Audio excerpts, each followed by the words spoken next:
ஆசை கொண்டேனே உன்னிடத்தினிலே. வெட்கம் குளிர் எது வந்தாலும் நிஜமாக இணைப்பாயா? திக்கு முக்கு ஆடி போகின்றேன்.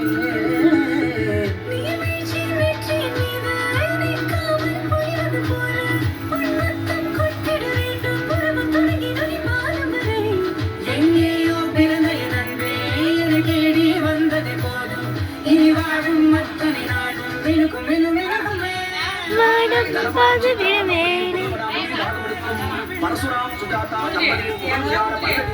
ஜனவரி மாதம் 22ஆம் தேதி திருமணம் என்று பெரியோர்கள் முன்னிலையில் நிச்சயிக்கப்படுகிறது.